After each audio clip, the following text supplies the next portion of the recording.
Magandang umaga muli sa inyo ngayon guys. At ngayong araw na to is panibagong video na naman. Natututukan natin na nakapaloob dito kung saan ang aming mga alagang hayop. At sa araw na ito guys ay ito na nga. I-update ko sa inyo o ibibigay ko sa inyo ang nais niyong gusto. Ayan, ito na yung aming mga alagang sisiw.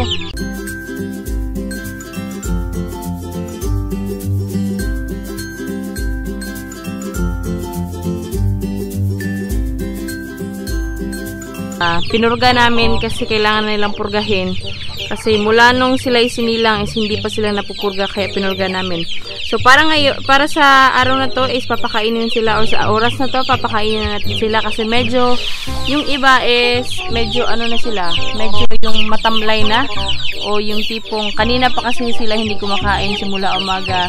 O actually simula pa nung kagabi hanggang ngayon, ayan, yan yung iniinom nila guys. So sa mga nagtatanong kung ano yan, gagawa kami ng separate video para dyan mga kapitbahay ko. At para sa araw na to, ayun na nga is papakainin ko muna sila ng kanilang pagkain para matutukan natin or makita natin kung anong reaction nila maya.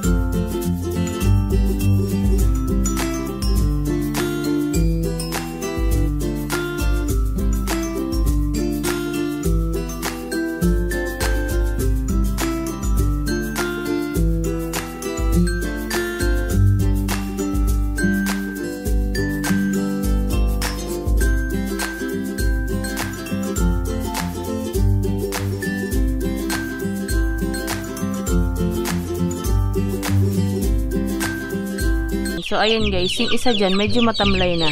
Ayan siya. Matamlay na siya kasi nga, puro tubig na lang yung kinakain nila o iniinom nila. Wala na silang solid na kinakain.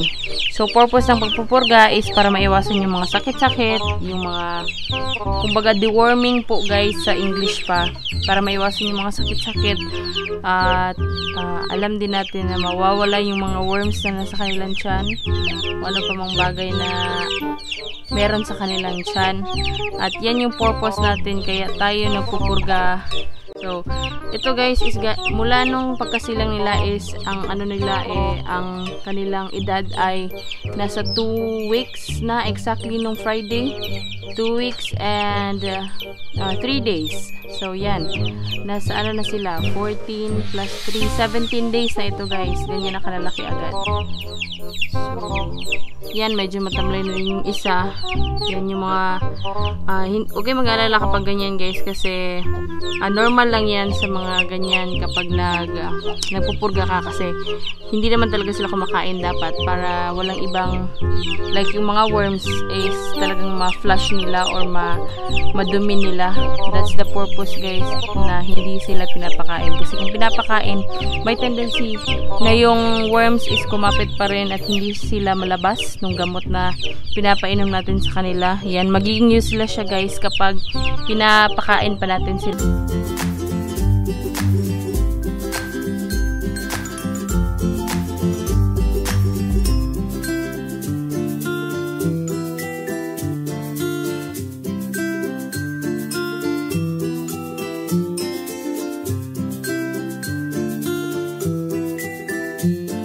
Sanay sila na walang ina kasi yun yung purpose din namin para yung ina mo is kumbaga yung ina mo is pwede na siya mangitlog after a few weeks na rin para hindi ka masyadong magastusan or yun na nga para hindi ka masyadong magastusan sa pagpapakain kasi yung pagpapakain guys ayan medyo matamlay na silang lahat yung pagpapakain kasi guys ito kasi yung pinapakain na namin so pag ganito pag meron siyang ina hindi siya masyadong kinakaskas kasi dito lang naman sila sa loob.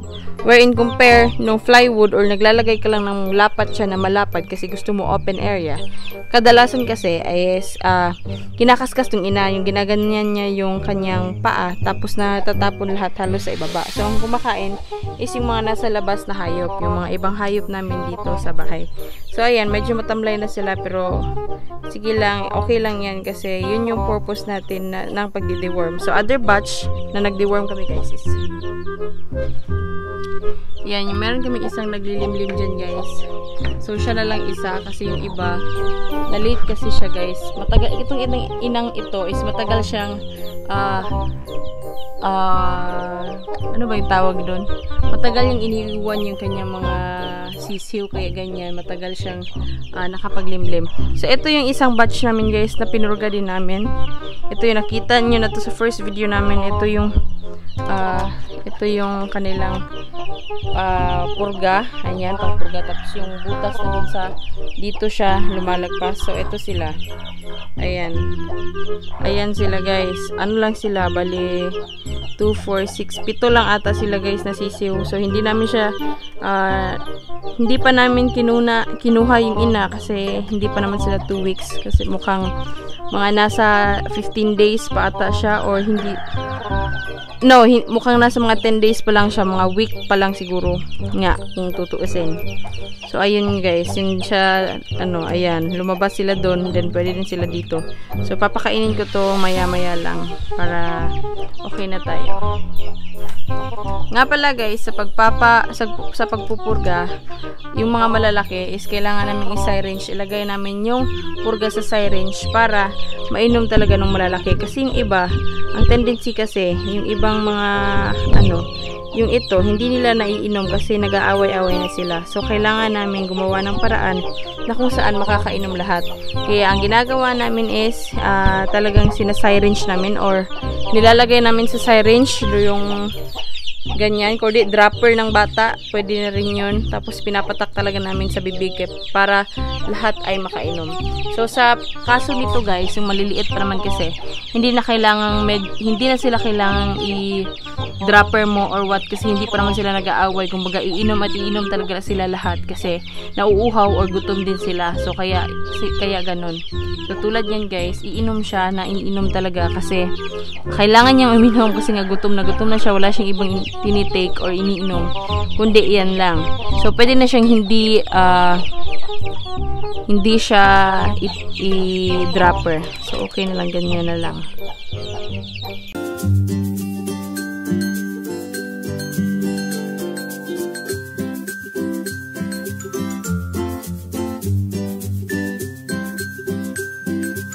Nga pala guys, naglalagay kami ng moringa. So, or moringa or yung malunggay leaves. Ito yung iba na sinasabi nilang maganda daw para sa mga hayop nyo. Well, sa tao nga, maganda rin ito. So, siguro sa hayop din, maganda din siya, diba? So, ayan. Tulad yan guys, umiinom talaga sila kasi kailangan nila yun.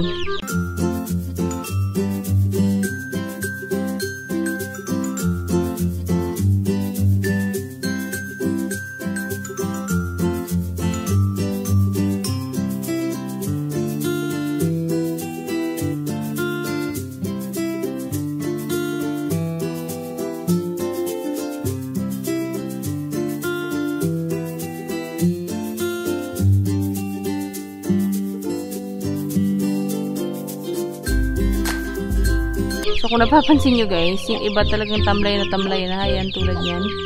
Medyo matamlay na talaga siya masyado.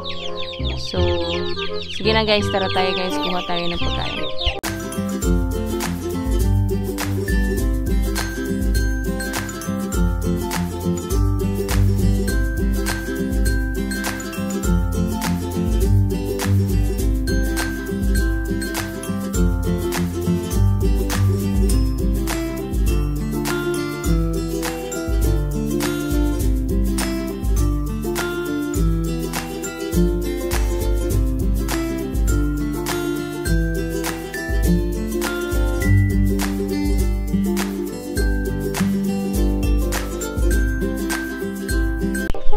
Sa pagpapakain ng mga sisiw, careful kayo kasi merong ibang techniques or mga paraan dyan para alam nyo or para manotice nyo agad ang paglaki nila. So, papakain na tayo guys kasi kailangan nilang kumain.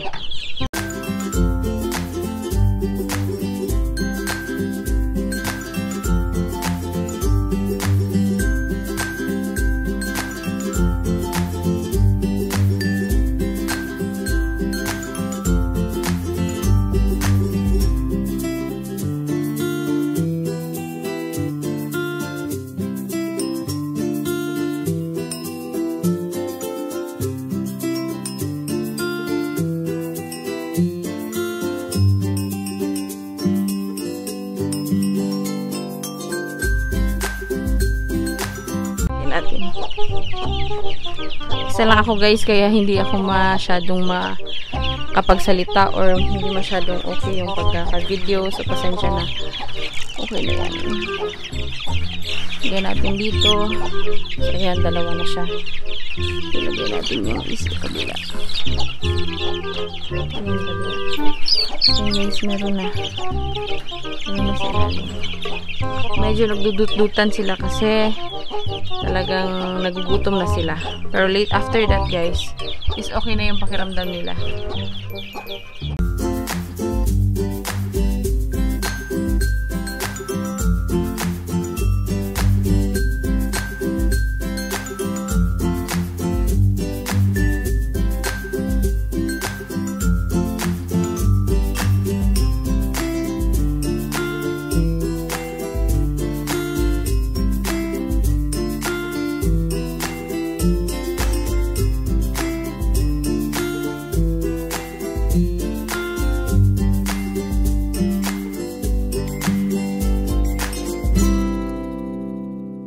So, lagyan natin ng pagkain. So, naiipit na. Hindi ko alam. Bahala kayo dyan. So, lagyan natin yung kabila guys. Pabayaan na muna natin kumain yun. So, lagyan natin dito.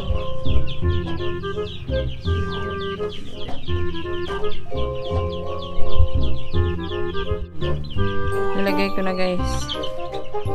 So yan yung problema. Wala, dyan dito kayo sa kabila para makakain kayo lahat. Nilagay ko sa kabila guys kasi para hindi na makakain yun. So ito na muna para sa video na to. Para sa araw na to guys. Ito na muna. Ito na muna para sa araw na to guys. Maraming salamat sa panunood.